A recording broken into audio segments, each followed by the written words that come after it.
હાય. બોલાવે છે ભાઈ. હાય. હું તો તારું નામ પૂછતા જ ભૂલી ગઈ. અથર્વ. અનન્યા. અનન્યા. ઓસ્ટ્રાગલવાળી. હાય દીદ. હા, અને આ તારો ફ્રેન્ડ છે? હા, આ ગોટ્યો. હવે ગૌતમેશ્વર નામ છે મારું. હાય. હાય, ગૌતમેશ્વર. પણ મને તમને એક વાત પૂછવી હતી. હું જ્યારે તમને બંનેને જોઉં તમે ક્લાસની બહાર જ જોવા મળો છો, કેમ? એમાં શું છે ને, હોમવર્ક અમારો એ ભાઈ હોમવર્ક જે નથી કરી આવતા ને એનું અમે ધ્યાન રાખીએ છીએ. એટલે અમે બે મોનિટર છીએ એટલે ધ્યાન રાખીએ છીએ એનું. મોનિટર છીએ અમે. મોનિટર. હા, પણ મોનિટર થોડી ક્લાસની બહાર ઉભા રહે. કેમ ઉભા રે યાર? અરે એ 26મી જાન્યુઆરી આવે છે ને એટલે એનું ડેકોરેશનનું ને એનું ધ્યાન રાખીએ છીએ એના માટે. ઓ અચ્છા, એમ છે. અરે મને તો એવું લાગ્યું કે તમને બંનેને પનિશમેન્ટ મળી છે એટલે તમે બહાર ઉભા રહો છો.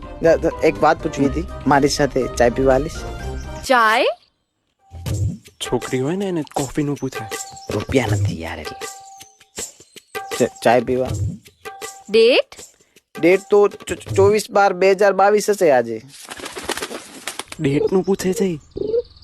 હા, મતલબ થોડીક મોડીક ડેટ જ હોય એવું સમજો. હા, કોફી રાઈટ? કોફી ના રૂપિયા નથી યાર. તું આપીશ તો આપીશ. હા, થઈ જશે કોફી. ઓકે, તો મળીએ સાંજે. સાંજે મળીએ સાંજે.